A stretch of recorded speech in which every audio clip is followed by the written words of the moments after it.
Ignition sequence start. 6, 5, 4, 3, 2, 1, 0. All engine running. Liftoff. We have a liftoff. Phantom Space was founded by the legendary Jim Cantrell, who was on our podcast just a couple of months ago. So please check that out after you listen to this one. The company is working to build and launch satellites to low Earth orbit and beyond. And our guest today is Mark Lester, Chief Operating Officer of Phantom Space, who will fill us in on the details. And Mark, welcome to the podcast. Thanks for having me, Tom. My pleasure.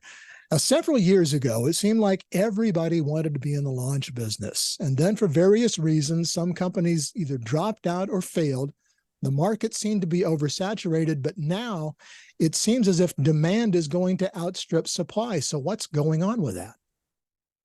Yeah, I think we're seeing the just natural push and pull of a nascent industry, right? While we've been launching for decades, arguably, it's really been dominated by the government. It's only been over the past, not even 2 decades yet that we've seen commercial launch kind of come into its own, and we're still trying to figure it out, right? So you have on the supply side, companies trying to decide what does the demand look like. You got on the demand side, like, well, what can you provide me? Can you do weekly launch? Gosh, and in the past it was like a launch every few months. And so I think this is just new normals. And so, on the supply side, we saw a number of companies get into the market. Some of them misread what the market was telling them.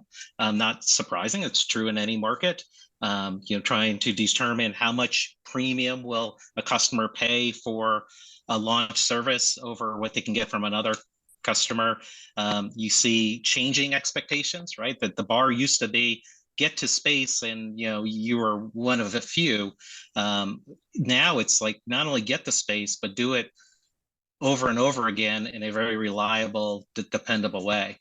And then you saw a number of companies get into the public markets and SPAC'd. And that added a whole nother level of attention into the industry. And launch is already public enough, and now you've got the casual investor who can then invest in a public company, and it just changed that whole dynamic. And I don't think everyone understood what that was going to look like, but we're starting to see kind of the fallout of that.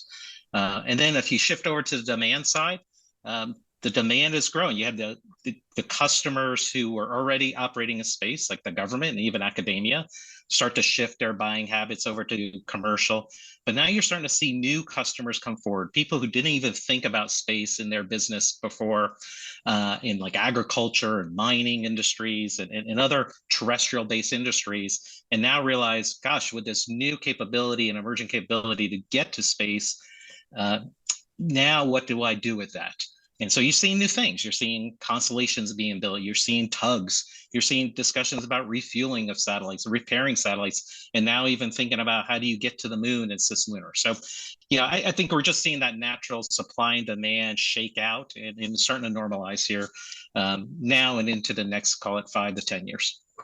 How has the proliferation of companies that are building now smaller and smaller satellites and more of them affecting that dynamic? Yeah, so certainly, that increases what people want, and what I think it really starts to do is drive launch companies to think about where that market is headed, and it's certainly something that Phantom has been keeping an eye on, and we're seeing small satellites continue to dominate what customers want, both the government and commercial. Right, the government's gone from large satellites to now proliferated LEO constellations that they're looking at. Bryce Technologies has some really good data on the market analysis, and we've been studying it hard. You start to see the growth of small sats, in the, call it 500 kilogram range. That gives us an indication of where things are going. And satellites are getting a little bit bigger, but kind of starting to normalize around that number. So then what is the Phantom Space philosophy, or maybe a better way to put that is the strategy to market? What makes your company different? Yeah, so we focused on really using launch as a strategic asset to create affordable and dependable space services. Jim Cantrell, Mike D'Angelo, our 2 co-founders, really kind of set that mark right when we started. And now the key is to use that clear vision to create an enduring business around opening up space. So we're inspired by Henry Ford. Henry Ford didn't invent the car, but he certainly figured out a way of manufacturing and marketing and bringing a vehicle to market that opened it up to the masses and really transformed society and how we operate today, actually getting around towns and going to the next town and across country and things like that, just you can never do before. So we see that same vision now with accessing space. And it's all enabled by the launch vehicle. So Phantom is focused on constellation development, building satellites for ourselves and for customers, operating those constellations even, but also controlling then the launch of those constellations. And if we see in industry, the biggest constellations out there are being built by companies that own the launch vehicles and can do that. So the two key pieces on that, Tom, is affordability and dependability. We're kind of creating like the F-150, if you will, pickup truck. We're not creating Ferraris, right? So that's like mass manufacturing of launch vehicles and satellites. Being affordable, you got to live this stuff, and I think that's one piece that Phantom's really tried to do and continue to do, and it's differentiating us in the market. Is not just saying this, but putting this into practice day in and day out. So if we look at affordability, we're here in Tucson, Arizona, low cost of living. We've got the University of Arizona, Arizona State University here, a lot of great talent. Raytheon has been here. That creates an ecosystem of companies in this town that we can draw upon for light manufacturing and fabrication of activities. We kept the team small, so we don't have this big burn rate of having hundreds and hundreds of people. We expect that when we get to first launch, we'll have about 100 people or less. We're at 25 right now, and then focusing on spending money on what's important. So, affordability drives everything that we're doing. It's where we live, it's how we're doing business, and then being dependable is key. And that really, I think, boils down to reliability and fitting a need. So reliability, keep it simple. So Phantom is building a straightforward aluminum bodied 2-stage expendable launch vehicle. The Daytona will eventually make that reusable, but first focused on that just simple as soon as a kind of approach. We're avoiding risk, R&D risks. So we're buying our engines from Ursa Major. We're buying other flight-proven components from others, and then focusing on integrating that together and having a system that we have high confidence it's going to be successful. And then fitting the need is it's catered to the small sat industry and their needs. So, they want to get to space on a timeline that they can monetize their capabilities. They don't want to have to wait for a ride. They don't have to want to hang out to get dropped off. They want to go where they need to go, when they need to go. And our flexibility in doing that provides that kind of Uber car service versus waiting for the bus route. So your reference to Ford, does that mean you can get your rocket in any color you want as long as it's black? As long as it's black, or for our case, as long as it's green. Tell us a little bit about your background and how you came to Phantom Space. Sure. So I started off my career as an Air Force Space Command officer. I was blessed to be kind of directed into the space side of business as an engineer. I got to operate GPS and DMSP satellites, did some integration to air combat operations, and got out as a mid-career captain and went into industry. Spent a lot of time at Booz Allen Hamilton, really learned the ropes of business from Booz Allen. It was a great learning environment and supporting government and some commercial customers there.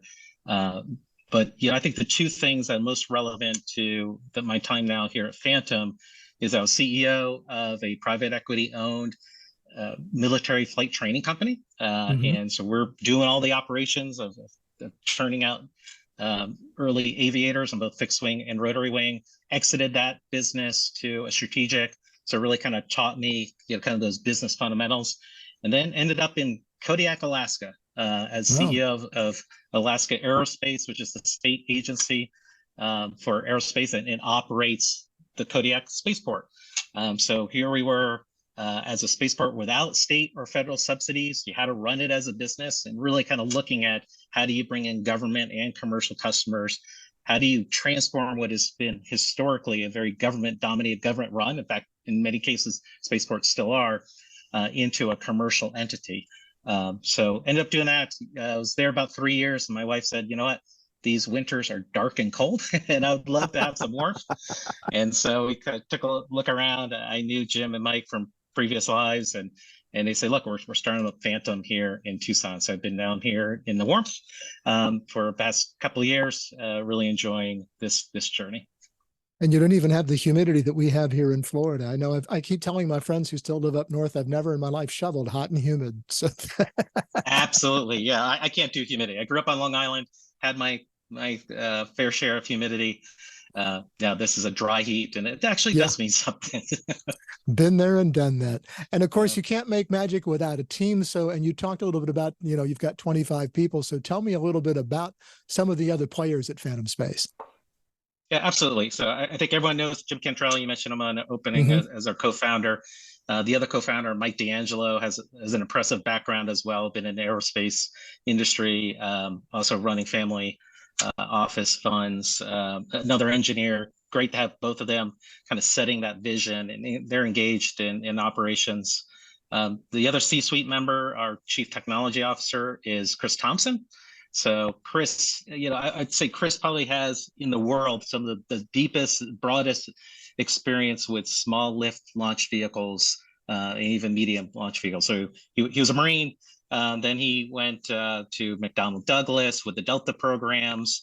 So while I was taking GPS satellites off of Deltas in space, he was building them and creating them. But then he was an employee, I think, number 2 at SpaceX, was there for 10 years. So he saw the journey of the Falcon 1 and the Falcon 9 and Dragon. And I got to know Chris when he was at Astra. And so Astra was launching up a Kodiak. I met Chris there. And so then he, about 2 years ago, joined us here in Tucson. So Chris brings a depth of technology knowledge around launch vehicles that we can build upon, so we can avoid some of the past mistakes in the industry. The rest of the team, very experienced. We kept the team lean and small with experience on purpose. We think that kind of gives us a lot of agility, a lot of collaboration. I think some of the strengths of the team, if you look at it, is experienced technicians and folks who've been hands-on in other areas like SpaceX, Blue Origin, Firefly, Astra. I mean, there's lots of great knowledge in the industry. The good news about not being first mover is you've got some ecosystem to build off of. We're also leveraging other components like Epsilon 3 for our electronic procedures. There's no reason to rebuild that. I can leverage a company like that, or can leverage a company like Ursa Major to accelerate and buy down risk. The other piece that excites me is some of our younger staff. We have some passionate young aerospace engineers coming in. One young woman comes to mind, Bridget McDonough, who was a Brooke Owens fellow. And if you're familiar with that, they kind of take the cream of the crop of undergraduate women in aerospace, put them out in the world. She did her internship and then came to us as someone looking to start their career. So she's a test engineer. She sits on console. She was our test conductor during a hot fire last November. So she's gaining a lot of experience. I'd love to see the young people kind of take on those challenges, and that's the next generation, right? So part of what I see, my role is to help not only get lots of rockets into space and be really successful as a business, but then grow that next generation so I can retire and we know we have an enduring business moving forward. Mark, over the past couple of years, you've received a number of contracts that includes Cube and NASA, Ingenue, and some others. How bright is the small sat future, and what aspects do you feel like are going to be the brightest? Yeah, as I mentioned before, there's the small sat market is a growing sector of the market. We're seeing that in the government and on the commercial side. But Bryce has done some great analysis on this. And once again, what's interesting to see is that if you exclude the big constellations like OneWeb and Starlink, the satellites under 600 kilograms is 90% of that market. You're starting to see satellites get a little bit bigger, versus like a 10 kilogram type of CubeSat. But that sweet spot still seems to be around that 400, 500 kilogram area. And you're getting a diversity of applications now. So probably the closest analogy I can think of what we're seeing here is the iPhone analogy. You have your iPhone for 18 months, maybe 2 years. If you're frugal, you want to hold on to it. But then you turn it in, you get a new one. And I think with these small sats, obviously, they're less expensive than the exquisite satellites we've seen in the past, one to last 20 years. And so they're not quite disposable, but it's kind of that mindset of saying, let's use today's technology, create version 1, work with it, improve it, and then be able to put up version 2, like we have like with our smartphones, and be able to kind of refresh that technology over and over again, and kind of keep pace with where the rest of the society is going. But how do you see that then? Because we keep hearing a lot about CubeSats. You've mentioned that a couple of times, and even the microsatellites that are about the size of an iPhone. So obviously, it's a lot less expensive. It's a lot less mass to get those into space. Is that part of the industry going to be a big player? Yes, you look at Cube, right? Cube is a company that's building, I think they call them picosats, and we'll put many of them up in a launch, even with our smaller launch vehicle. I think you're going to see, yes, that diversity of customers out there. I think that's what is a hallmark of a more mature industry, right? In the past, right, we had just buses that could go to space, and now we got some cars, we got some buses, and so I think you're going to see the same thing with the cargo that goes up, the satellites that go up. Certainly CubeSats, the microsats, the smaller small sats will be all needing to have rides in different configurations. I'm talking with Mark Lester, the Chief Operating Officer of Phantom Space on the Ex Terra Podcast. Take a moment right now to click subscribe to make sure you don't miss any of our podcasts, or if you're watching on YouTube, any of the videos from Ex Terra, the Journal of Space Commerce. Now, Mark, reliability has plagued a lot of the small launch community, which has had an impact on investor confidence for the industry. What steps has Phantom taken to increase confidence in bringing a highly reliable launch vehicle to the launch pad? Yeah, this is an area that Chris and I have been really focused on to ensure we, quote, get it right. Of course, we won't know until we launch, but we believe there's things we can build into the way we're doing business to get to the launch pad with high confidence. I mean, we like to think we're going to have 95% confidence when we get there. I can't say what the vehicle's flights will prove the reliability part of this, but I think it's an important piece that I think the industry at large has not spent enough time focused on. So we started to look at what is driving this? So first of all, let's bake in maturity of technology and selecting of proven components. As I mentioned before, the one thing that we're doing here at Phantom is you're not going to see us really driving the edge of technology and new things. There's companies doing that. That's great. I applaud them for that. That's their vision. Our vision is this, dependable, reliable, affordable vehicle. So how do you bake that in? Is you build it with things that we know work before. So aluminum bodies. We've got Ursa's engines. We've got other flight-proven components. Our avionics are built off of a NASA avionics system that has got heritage, right? The other part is test like you fly. And so we said, okay, how do I drop barriers to ourselves to go do tests early and often? And a lot of it is cost, right? And disruption of people's lives. And so we double down. We have a test yard right here next to the factory that allows us to do non-energetic type of tests, do some hydrostat testing, component level testing right outside the door. So if there's something that doesn't go right, we roll it back in and we work on it. And we then try again. Hot fires, right, are a key milestone. It can get expensive and complicated. As I mentioned before, we did a hot fire in November. It was a minute-long test fire of a Pathfinder system that tested out about 70% of our technology, both the ground systems and flight. It was one Hadley engine. And we didn't have at the time last year, we didn't have a place to go do that. So we went out to Spaceport America. They treated us really well, great facilities out there. I love Scott and his team. But look, it was a 5-hour drive. I had to deploy a team. We were there about 3 weeks, which is probably record time than doing it, because we could test in our test yard a lot of that activities and procedures before going. But nonetheless, we were deployed. So when we came back from that, we worked with the city of Tucson. We now have 160 acres, 30 minutes from the office and the factory here that we can do hot fires at. So that really will allow us to iterate quickly. I don't spend lots of money deploying people. Everyone gets to go home to their families. Their commutes are about the same. And so there's really no excuse of why we're not doing a test, and no excuse why we have to do a test at the spaceport. Do it here, launch at the spaceport. And so we're really looking forward to that. And we think that's going to pay us dividends in our confidence moving forward. You've talked a couple of times about the Hadley engine designed and built by Ursa Major. Ursa recently had a small layoff. Are you foreseeing any problems with Ursa potentially, or any of your other suppliers impeding your progress, given kind of what's going on in the economy and with supply chain issues?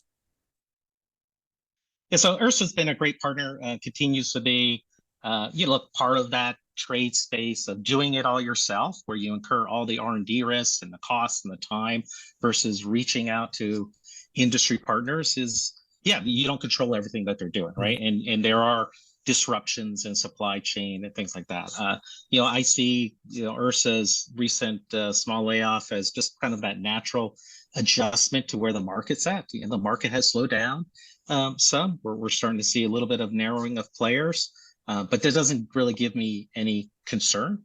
It's just a trade-off in that, and we work closely with them. We have 10 of their Hadley engines already in-house, so we have all the engines we need to do our test development and hot fires for both stages. So I have no issues about that. The Hadley is a great engine. It's got, I think, 70,000 seconds of runtime, which is, puts it in kind of an elite status of proven capability. They come to us fully qualified and accepted, tested. We took the one right out of the box, put on the back of our Pathfinder, in the performance charts we got matched 1-for-1 with the performance charts they had on their test stand. So gave us a lot of confidence in their capabilities and the teams working together. The next engine for us from Ursa is Ripley. And they're working through the testing of that. That's a 50,000 pound thrust engine versus Hadley is 5,000 pounds. So our plan is to take the 9 Hadleys that we have on the Daytona first stage, replace it with 1 Ripley. That'll simplify operations. It takes some cost out of the system. It gives a little bit of performance boost, right? 45,000 to 50,000 pounds thrust. And that's really the Daytona 2. It will be our workhorse for that 400 kilogram kind of access to space. How is Phantom Space addressing the challenges of limited remaining launch pads and projected congestion at the federal ranges and the national spaceports? Yeah, that's often overlooked. Places like Vandenberg are still kind of Sleepy Hollow. There has been some recent attention that Cape is starting to get busy. It's going to get a lot busier at both places. Yeah, exactly. I live down here. I know about that. Yeah, exactly. So look, there is only 4 places you can launch a vertical rocket from the U.S. into orbit. It's Cape Canaveral, Vandenberg, Wallops, NASA Wallops on the coast of Virginia, and Kodiak. And so we are very limited in where we can go. Now, look, with that all being said, there's still a lot of unlocked capacity at those 4 places. Really start to look at the Wallops kind of backs up the Cape, and Kodiak kind of backs up Vandenberg when it comes to orbital access, right? We all fly over the ocean for safety. Maybe in the future that changes as reliability goes up. Maybe we unlock inland spaceports. Love to see that. It's going to be a regulatory hurdle and also just cycles of flying rockets, which we're not quite there yet, right? But so how do you unlock that type of capacity? It's airport-like operations. So shifting the spaceports from largely government-run organizations into something that more looks like an airport authority. It could still, very much have a government touch to it, but it's more of a collaborative industry government operation. And we're starting to see that the national spaceports versus a federal range kind of says, gives you that understanding that this is going to be more collaborative, more aligned to the commercial side. I mentioned Kodiak operates as a business. So you're going to start to see that and creating economic hubs. From Phantom's perspective, we recognize that the Cape in particular is going to get saturated in the not too distant future. Right? It's just like an airport, right? You look at New York City, you don't just have LaGuardia. You have LaGuardia plus JFL or JFK plus Newark, right? Because they get saturated. Right. So we want to ensure that we still have responsiveness and resiliency for our customers. What that means, responsiveness, I want to make sure I can get into any orbit that they want. So for us, we've started with Vandenberg. Space Force is allocated Slick 5. It's an old scout site at the Cape. It's LC-13, which is SpaceX's landing pads right now. But also we want to get into near equatorial access. So that can't be really done from the US without a dogleg. So Australia in Urnham Space Center is where we look to do that. And then we recognize that other locations like the UK opens up the European market, whatnot. So that's responsiveness. And then the depth backup is about the resilience. So if the Cape is, or when the Cape is saturated, where else do I go? Well, how about we go to the Wallops? What if we can't get into an orbit that we would like out of Vandenberg without some overflight of recreational areas? Then let's pivot to Kodiak to take up that slack. So we're really looking at this as a portfolio holistically and for the long term. But when you think about trying to build new spaceports, and as you mentioned, you maybe think about some inland spaceports in the future, and I think about Camden, Georgia, which tried to have a spaceport, and the neighbors said, no way, we're not playing that. Right. Is there enough buy-in to space that you can maybe get around some of those kinds of hurdles? Or is that going to be just one of those never-ending issues when you try to put up a new spaceport? It's a big issue, Tom. And I would love to believe I'm going to see it be resolved in the near future, but it's just not, right? Environmental assessments, which includes the impact to other activities, other recreational activities and whatnot, is the number one barrier of new spaceports. I mean, we've been spending the past 2 years getting our environmental assessment completed for Slick 5 out of Vandenberg, and that was an existing or former, I should say, scout site. Now it's California, and so there's a little bit more intensity there. But nonetheless, it's not just about California. We're seeing that in focus across the board, and there's good reasons for it, right? But you can over-rotate on that too, right? There's some of our competitors in the world are not putting that much scrutiny on there. So if we get too bogged down into the details, we're never going to get to where we need to be. And so, my take has always been, let's focus on the important things. Let's ensure we can operate with the industry, with the environment, with the communities, and understand that there's others that have come before us, be it aviation or maritime use that we're flying over, and sometimes we got to set up hazard zones. So how do we balance that out? And then when you start to really understand those pieces, then you can start to look at how do you apply that to inland spaceports. And a lot of people think about the inland spaceport or spaceport just where it's being launched. You got to look downrange. You got to look at the right where that first stage is going to drop. Where what if there's an anomaly? Where is it going to drop? And so you got to really, when you think about even launching out of Arizona, which has lots of desert, it's not about Arizona. It's about Texas, right? It's about Dallas. It's, and those are the things that you say, okay, I mean, even our horizontal launch, right? You may take off from an inland site like Mojave, but you go out to the water to actually do your operation. Sure. But, so we'll get there as an industry. We just got to start walking before we think about running. Well, let's talk about schedule for just a minute, because between the COVID shutdowns, interest rate increases, geopolitical changes, a national election that's now distracting everybody, how does all of this impact your scheduling for your first launch and your testing program? That feels like a whole podcast by itself. A lot to unpack, right? Yes, please do. I hope you will. Yeah. Look, these are all obviously in many ways pacing functions, right? We are seeing a lot of downward pressure on all industries, but especially space lift. There still continues to be supply chain disruption. Some of it's COVID, some of it I think is a kind of hangover from COVID. The markets are pretty restricted right now, right? We've seen bank failures earlier this year. Inflation is persistent. Early companies that, like I said, went public have underperformed. Some of them have gone bankrupt. Some of them have pivoted in their business to other parts of the space industry. So we're seeing that downward pressure.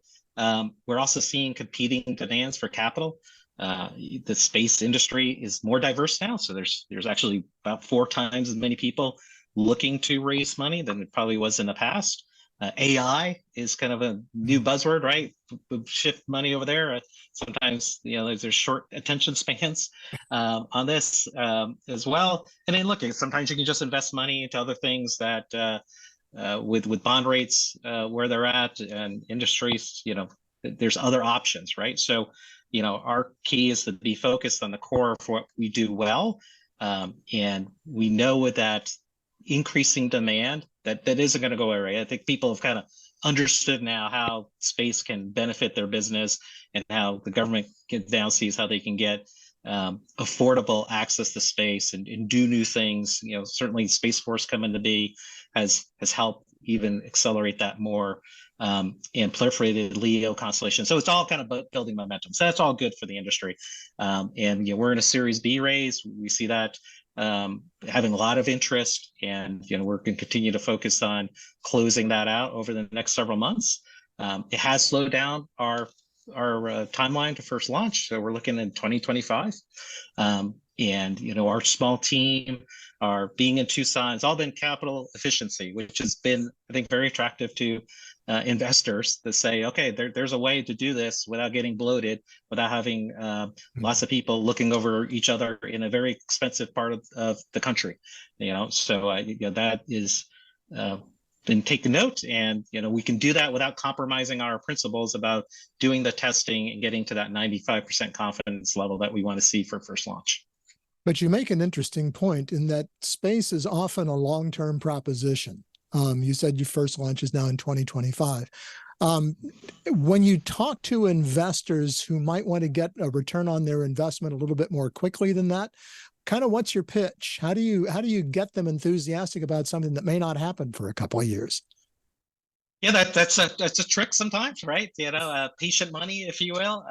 There's something to be said for some of the space companies that have been funded by one person, a billionaire, and they can call the shots, right? I think part of that then story is to be transparent and education of some levels of saying, here's where we're at, here's why we're doing the things we're doing. There's sometimes we get the calls to say, just add more people to it. That's all you need to do. Here, I'll write you a check, just add lots of people. And our experience shows that is not going to yield the outcomes that they desire.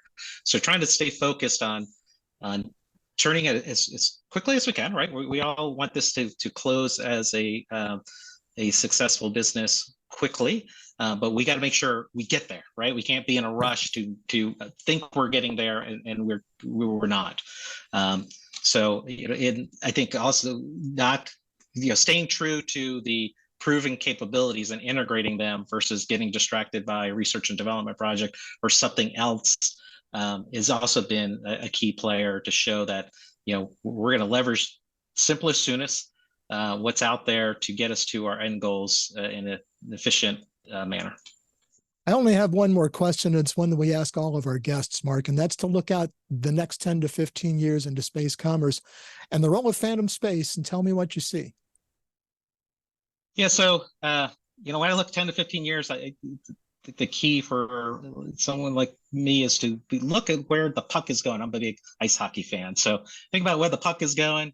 Wayne Gretzky made a lot of success on that versus where we're at today. So things are going to shift.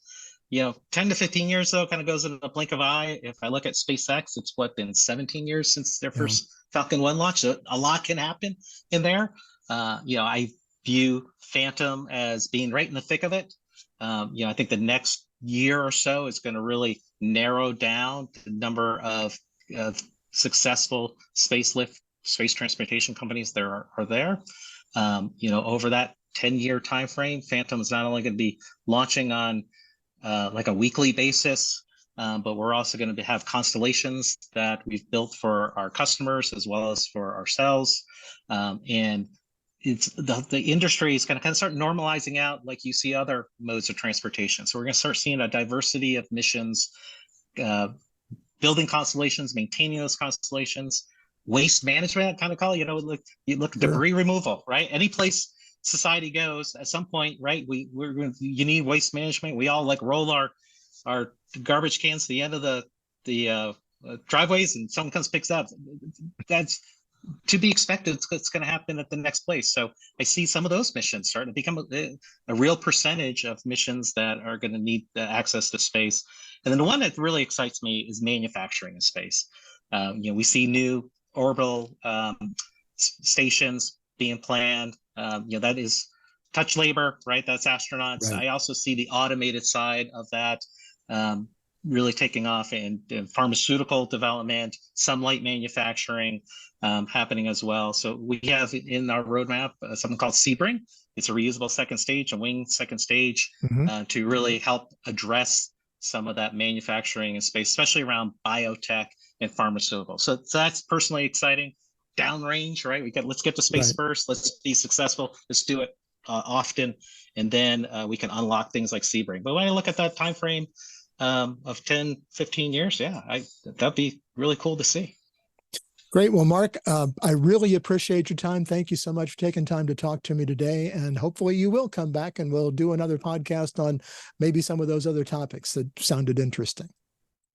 So great. Thanks for having me again, Tom. Mark Lester is Chief Operating Officer of Phantom Space. And that's going to do it for this edition of the Ex Terra Podcast.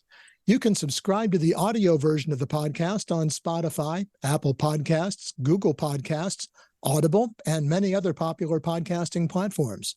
Be sure to click on subscribe so you don't miss an episode of the podcast or any of our other videos. And one thing more, be sure to connect with us on LinkedIn and follow us on X at XterraJSC. Until next time, I'm Tom Patton. Thanks for joining us. I wanna go faster, faster. Hands in the air, we're gonna crash. Searching for the answers, my Galileo through his looking glass. Thirst for reason, our dreamer's eyes we gaze into. A sense of purpose, know my view. Like finding water on the moon.